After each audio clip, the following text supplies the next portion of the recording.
Hi, and welcome to this episode of the Insurance Experts. It's my pleasure to have on the line Mike Dyal.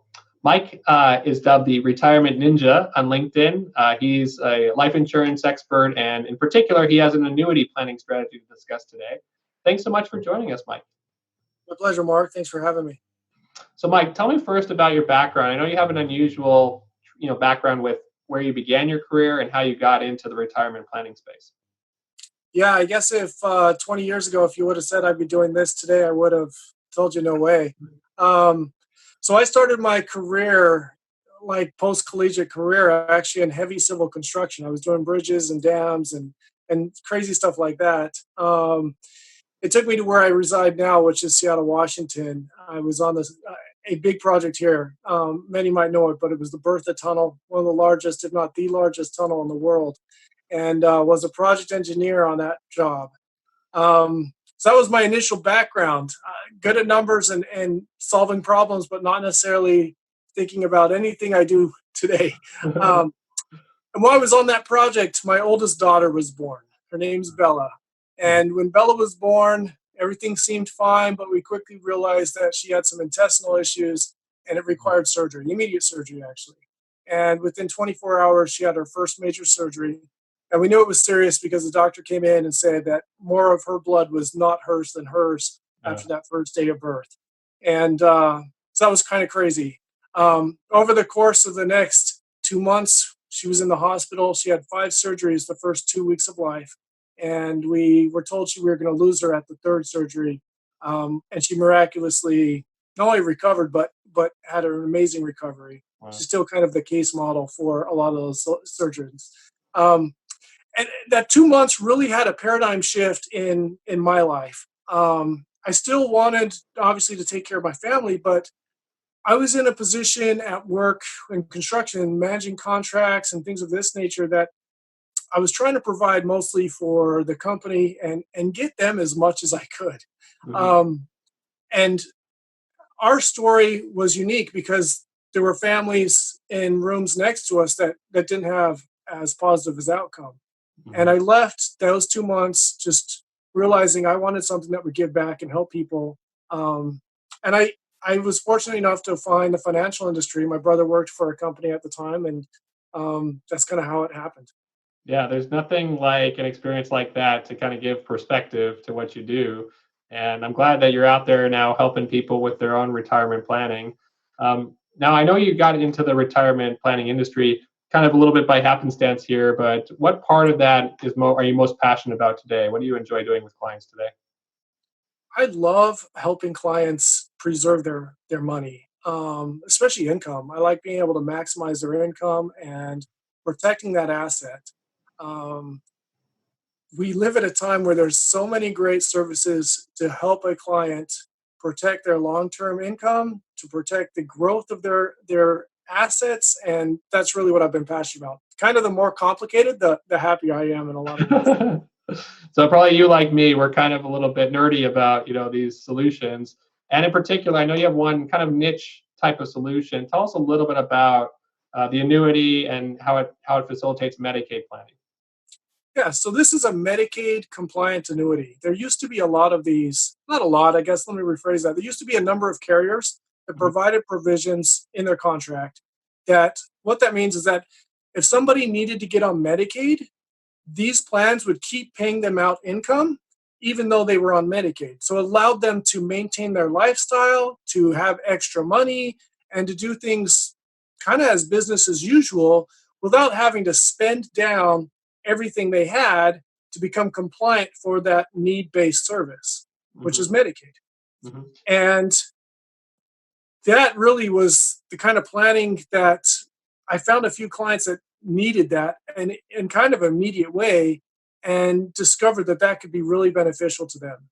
Yeah, and a lot of people don't know about this world. I think your average person who's out there who understands Medicaid will say to themselves, "Isn't there a 5 or maybe now a 6 year look back period?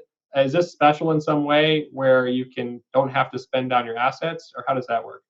Yeah, Mark, you're referring to an estate planning trust. Now, typically we need an attorney to do that. There are some estate plans in life insurance that we can offer. Mhm. And I'm not going to go down that road today, but Mhm. 5 years is the typical look back on the federal level. Hmm. Because of COVID-19, at least in 2020, it's going to be a 6-year look back. In other words, if someone sets something up today, it won't be until 2026 that it's free and clear and doesn't require to be either repaid or spent down, even if you gave it away. So that's the estate planning things. And what makes this plan unique is that fairly immediately, once it's approved, which is based on financial, not health at all, but once somebody is approved with the financial suitability and the plan goes through, they have the ability to get on Medicaid at the same time and get kind of the benefits of both worlds. Okay. And what kind of allows it to be Medicaid compliant in the first place? You said it's not contractual language. How does the insurance company offer it in that way? The company offers it as a service to their clients. So, old school company, like I said, a lot of companies used to do it, and for whatever reasons, costs or changing of the hierarchy, Hmm. they don't have those written provisions anymore. This is one company that's maintained that standing. We have at least in writing from them that they plan on continuing to do this. It allows them to take a plan and make it compliant within the state rules. And from what we can tell, it doesn't matter which state you're in, it just matters that you set it up with them in the proper way. And of course, the rest of their estate is also need to be taken care of in that way too. And that would require an attorney, but yeah. Right. And I think where we see this most often requested is almost like point of need. The client is already maybe eligible, needs to receive care, maybe eligible for Medicaid, but for the fact that they have assets to spend down. And then all of a sudden, this may be a good opportunity. Why don't you tell us a little about a client that you worked with, and that might help us understand it a little bit better. What's kind of the situation that client was experiencing?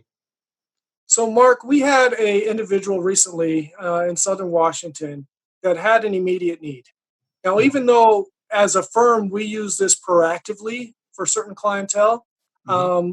meaning we put a portion in it ahead of time, just Mm-hmm. so that if they ever needed that, it was covered. And there are circumstances that we won't get into today, but Mm-hmm. that would help justify why we're doing that. But in Mm-hmm. this situation, this individual already needed a lot of long-term care and did not have the means to cover that. They were forced to either spend down everything they had or to go into to get onto Medicaid or to just basically try to survive until then. Um, and so they saw it as a really lifeline for them. It Mm-hmm. allowed the client to have an income stream while still getting the healthcare coverage from Medicaid that they needed. Um, so in this circumstance, because it was an immediate need, we also brought in an attorney that we partnered up with. This attorney, it was an estate planning attorney. He understood and had worked with us a number of times. So the situation was not necessarily new to him, and they were able to come in and help out very effectively. Mm-hmm. What we did is we took the money that they had, it was a few $100,000, and rolled it over into this specific carrier's plan. Mm-hmm. The plan itself isn't specific, but the carrier is what is important in this situation. Mm-hmm. And once we put it in there, the attorney did the rest of what they needed to do to protect the other assets. There was an extra property and things of that nature that needed to go into an immediate, irrevocable trust. And those two things combined allowed that client, I want to say our process was about 3 weeks, but the overall process was about 5 weeks to Mm-hmm. go from spending down money to now protected assets and relying on the state for support. And they were very pleased, and we were happy to do so. Very cool. And this is kind of what I love about the insurance industry is there are these pockets or carriers or products or strategies out there that a lot of people don't know about. They can do certain things that you'd be surprised by. So I really appreciate you sharing it with us today. And for anybody that's interested in this, feel free to kind of drop me a message and I'll connect you with Mike because obviously it's very specific to a particular solution and how a carrier treats it from an administrative perspective. So thanks for joining us today. Thank you, Mark.